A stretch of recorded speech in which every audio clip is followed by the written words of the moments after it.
Welcome to the JP8 Report. This is James Pierce coming to you today, episode 57. Thank y'all for tuning in. Good day to y'all. Thank y'all for so much for everyone. It's everyone that's been listening to the podcast over the last several months now. We started January 1st. This is episode 57. This is called the $3.5 trillion bill to change America. Part of the president's Build Back Better monstrosity plan. It's been a long week, up and down, all around. But I tell you, if you're watching this, I'll tell you what day it is. Today's Saturday, October 2nd. Okay. This morning, the president said, hopefully by the end of November. That's 2 more months from now. You know, yesterday he said 6 minutes, 6 days, or 6 weeks. It really doesn't matter. Well, Mr. President, it does matter. It matters to all of us that live in our country, all 330 million of us, plus probably the 25 million illegal aliens that live here that shouldn't be here in the first place. Man, $3.5 trillion, 2,600 pages in that one bill alone. And if you I wish I had, let me see. Hold on just a second here.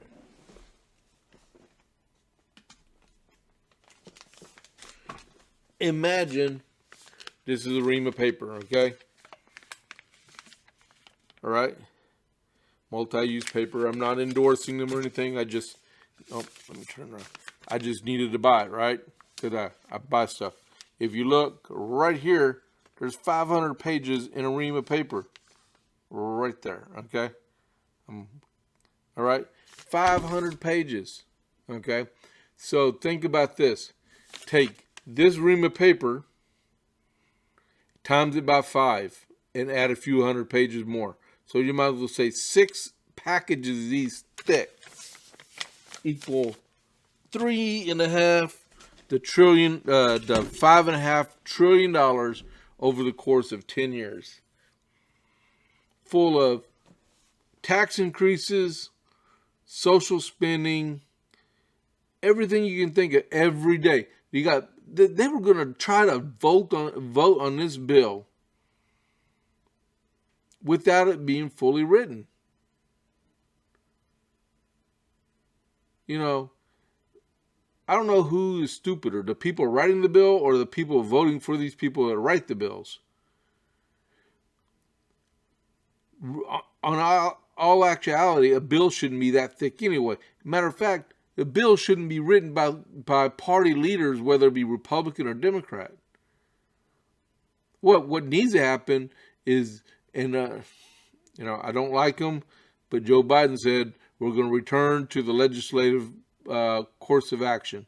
That means if you watch, I'm almost 53 years old. When I was growing up, we had Schoolhouse Rock, okay? And it's only a bill on Capitol Hill.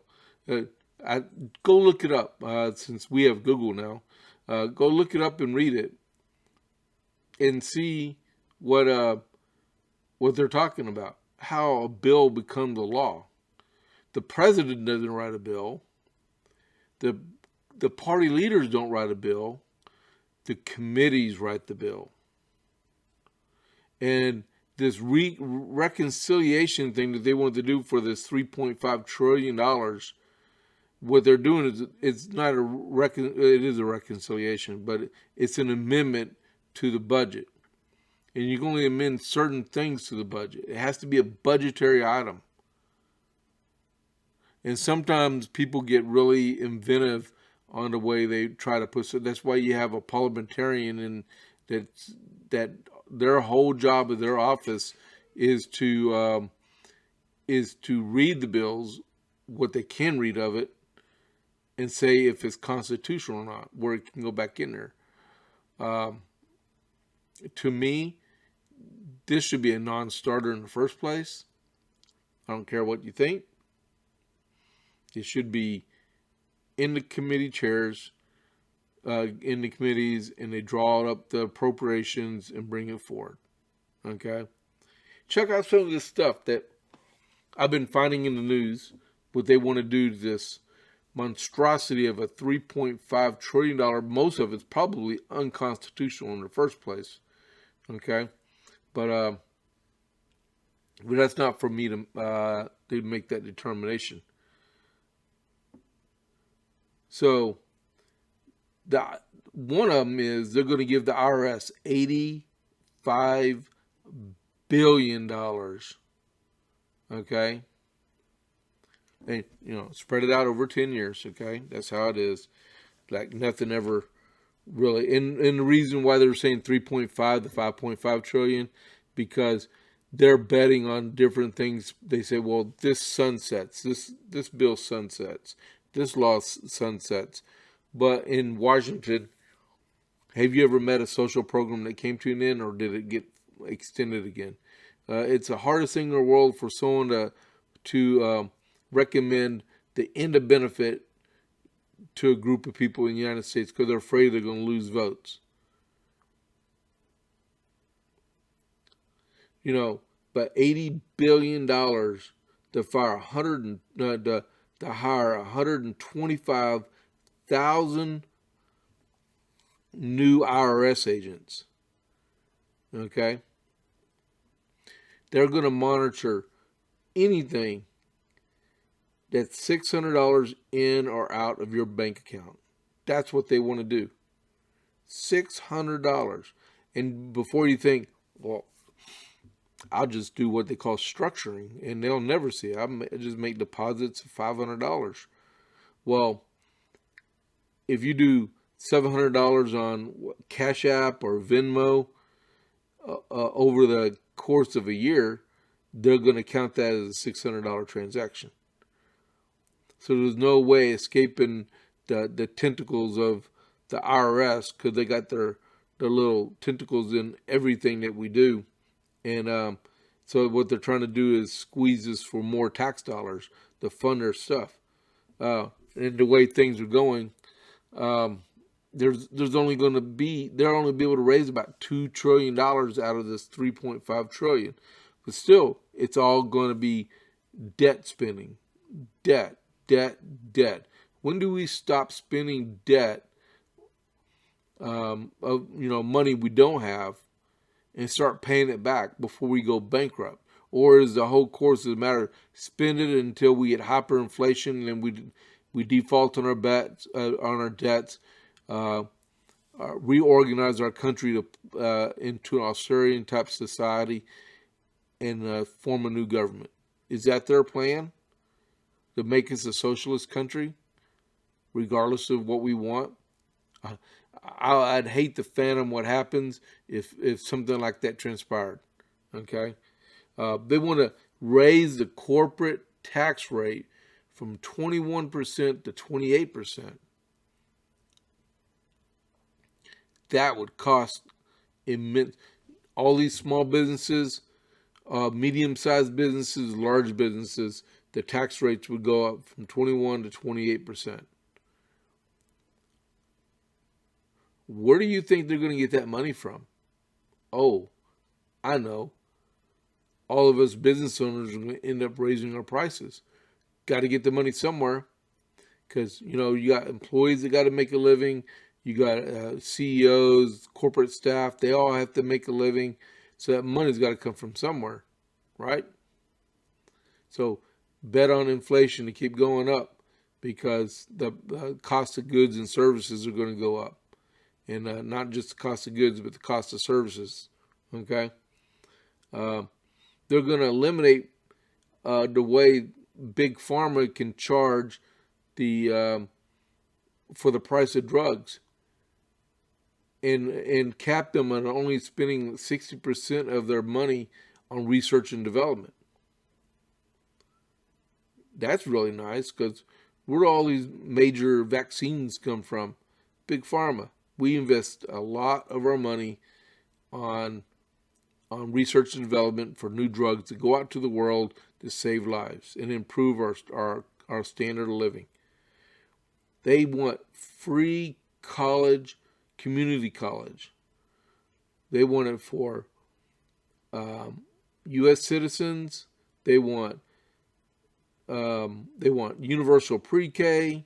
All that stuff costs money.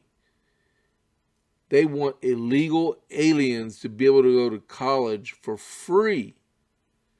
People that broke the law to come to our country, they want to give them free college. Free. Nothing is ever free. So who is that going to be on the back of? You know, I serve on an elected board at a local college. And we struggle to find ways to make ends meet every year with our budget. Now you're going to tell us we have to wait on the federal government to pay for college tuition for all of our students? And well, while we're at it, let's just negate all of our property taxes and just get all of our money from the U.S. government. But that money's going to come from somewhere. Nothing operates for free. Our chancellor's not going to work for free. I work for free because we don't get reimbursements for serving on the board of trustees. I don't think we should anyway. But man, free community college for U.S. citizens, resident aliens, and illegal aliens, and universal pre-K for everybody, and then require companies to provide 12 free weeks of family leave. 12. Well, I don't know if it's paid or unpaid. I didn't figure that part out yet. But I'm supposed to hold a position open on my... Look, I got 4 employees. I got 2 girls and 2 guys that work for me. Okay? And if I had someone that said, James, I got to take 12 weeks off for my family, and I got to give them their job when they come back, how do I manage that? A quarter of my workforce is gone, and they expect my other employees to make up that difference? Or do I go out and hire someone? I'd hate to hire someone just for 11 or 12 weeks, and then I got to let you go. I got my employee back.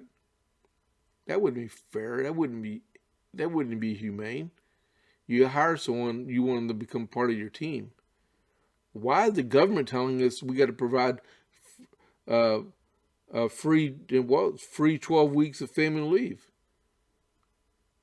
That's crazy. Extending the child tax credit permanently. It's $300 a month or $3,600 a year. I think that's how it goes. Per child. Okay?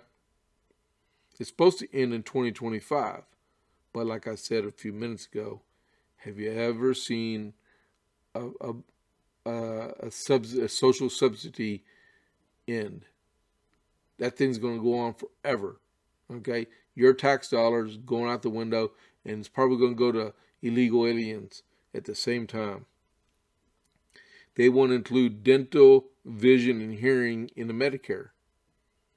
Okay? We can debate that a little bit. Okay?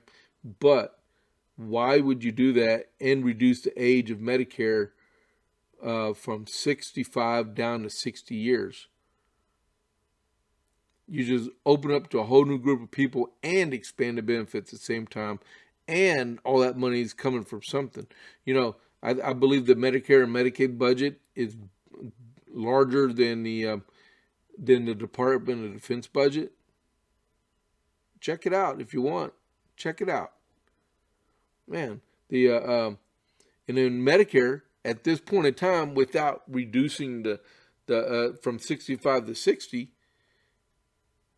it's going to go belly up within 2 to 5 years from now. From now.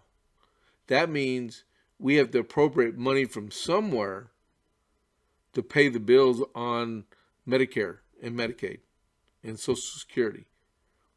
I forget how far out Social Security is forecasted before it goes belly up. You know, OSHA. There's a proposal inside that bill that they found. I think they said it was on page 168 or something like that. Increasing the penalty tenfold through OSHA if there's a workplace violation, or like if you have over 100 employees, they're going to require you to vaccinate all your employees to be vaccinated, or you'll be out of compliance, and OSHA can come in and fine you not $7,000 but $70,000 per occurrence. How fair is that?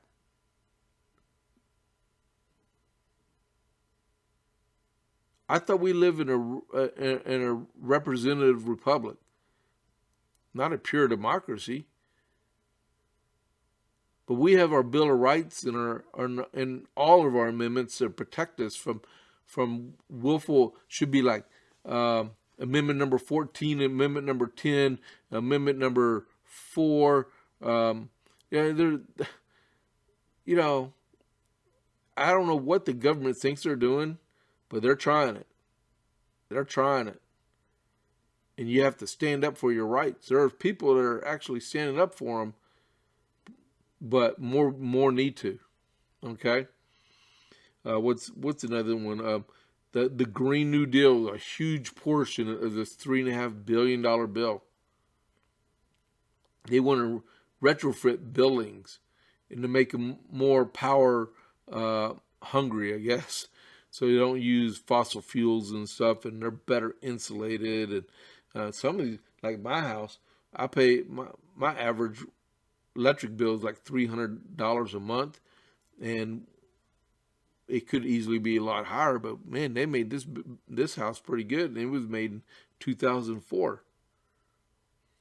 And they want to make it more advantageous tax rebate for solar and wind, for solar panels and wind power. The windmills that kill the birds or don't move all the time. All this money, they're unrecyclable. Same thing with solar. Solar's great, yeah, but most people are finally, especially here in Texas. Okay, can you imagine in nose is a bit itching, but can you imagine back in February you got a roof full of solar panels? You're like, I am happening. I'm making money from my power company. I got solar this, solar that. Ice storm happens and power goes down, and your power shuts down, and you just spent $30,000 on a solar panel system on top of your house, and you have no power because you did not get a battery system to go with your solar panels. You got a direct-to-grid system, just like the windmills. Windmills are all direct-to-grid. So when everything went down, you shut down too. Now, yeah, I know you can get, there's companies out there that have battery backups. They're very expensive, but a lot of people did not know that they weren't storing solar power. Okay, and lo and behold, if you have an electric car, and I don't know if this is true or not. I know a little bit about electricity, but if you have an electric car at home, it requires you to. The average home has 125 amps for every home allocated through the power system that you can use at any given time. That means you can't make a factory inside your house. Okay, but when you're charging your car requires a 25 amp system to be able. I think it's a 25 amp system or 75 amp system. I think it was a 75 amp system to be able to charge your car effectively. Okay, if you got so you got 2 or 3 cars on your block that's in the electrical division where you're at for your power, they're all got electric cars and they're charging them at the same time. And it's a battle of resources, so you brine out. If I'm wrong, write me. Let me know. JP8 Report at gmail.com, or leave a message in the podcast. You know, I pretty much know what I'm talking about, but sometimes I might not be. Okay, let me know. They want to subsidize low income housing and public transportation. More Section 8, more low cost. What happens if you own a house and the government tells you, well, your mortgage is $1,200 a month and you're paying it and you want to rent it out and move off somewhere else, but the government says, you know what? We only let you charge $800 a month for rent. How do you make up the extra $400 or $500 or even $30? I mean, what business is the government to tell you what you can charge for rent for a house? It should be market-based rent. Okay, they want to change the structure of the suburbs. So if you're building a new subdivision, you got to have duplexes and apartments, single-family homes, and mix it all in so you get all types of income development inside your subdivision. One way to get around that is make it a HOA, which means now you're buying your house, but you're paying rent to be able to live in that community.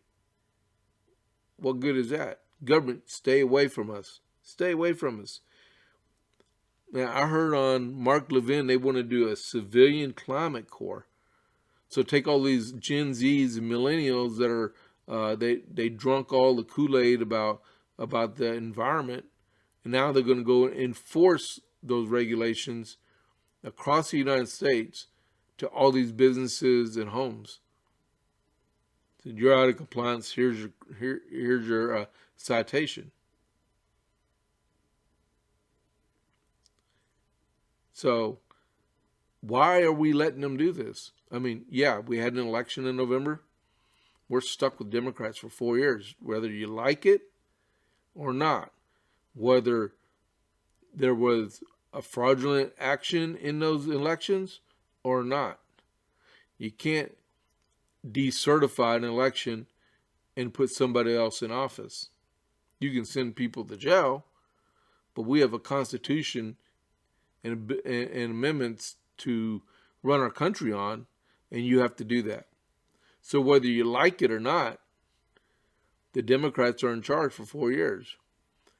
Now, to get around that, you vote in 2022. You vote in your school board elections. You ensure, you vote in your city council elections. You ensure that these independents and these Democrats don't run unopposed. Like just happened here. We had 2 school board members that decided, it was decided that they're going to be, for the next 2 or 3 years, I think it's 3 years, 2 or 3, one of the, well, they ran unopposed, so they're automatically reelected. And then in the city council, effectively, everybody got reelected because no one ran against them, except for in this one special election we're having. Well, boy, you get what you pay for. And the Democrats are learning that because, they want this infrastructure bill that's $1.2 trillion, and they want this $3.5 trillion. But the progressive with AOC, the Speaker Cortez, that's what she might as well be. She's Speaker in name only.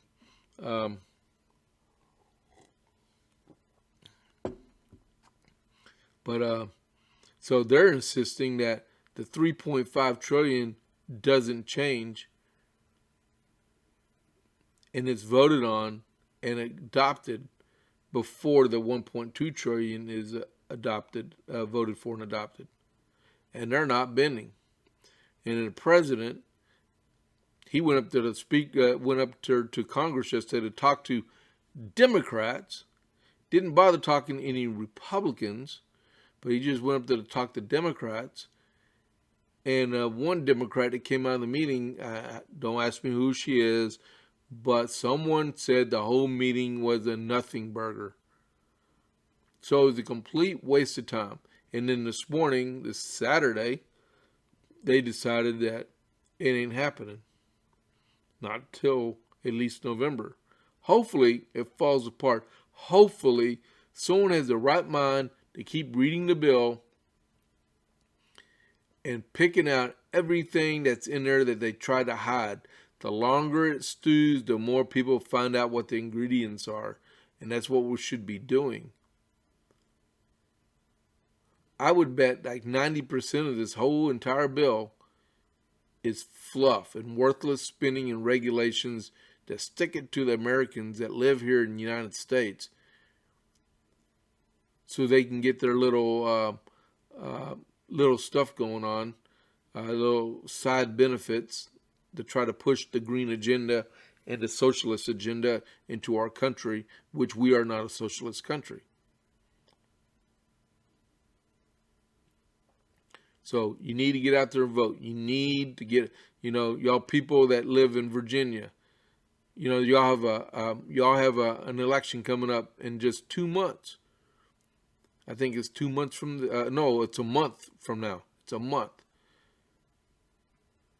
Don't vote for the Democrat. Don't give Terry McAuliffe a second chance after he was the governor 4 years ago, and he wants a second time up at bat. Don't give it to him. Show the United States, the people of the United States, we mean business, and send those Democrats packing. Every special election, send the Democrat packing. You have to. You got to stand up and make your voice heard, and you need to vote. So these 6 reams of paper don't happen. The $3.5 trillion, I would love to see what else is in that bill that's hidden away. 3 weeks ago, the Senate adjourned. Well, they adjourned or something like that. They went home for the weekend, but they continue to do business because they don't fully adjourn and recess, because it's to prevent the president from making appointments, right? But you can do unanimous consent. And they tried to slip in I believe it was Voting Rights Act, SB or HB1, that they were going to try to slip it in and do a unanimous consent on it and be legal and just destroy our entire country. But my senator, Ted Cruz, just happened to be in D.C., and it might have been his time, but he heard what was about to happen. And when you do unanimous consent and one person objects, the bill dies. So thank you, Ted Cruz. Standing up for the Americans, standing up for Texans, and doing what's right. All right, so this was episode 57. Don't forget to subscribe. Subscribe and tell your buddies about it. Okay? This is James Pierce with the JP8 Report.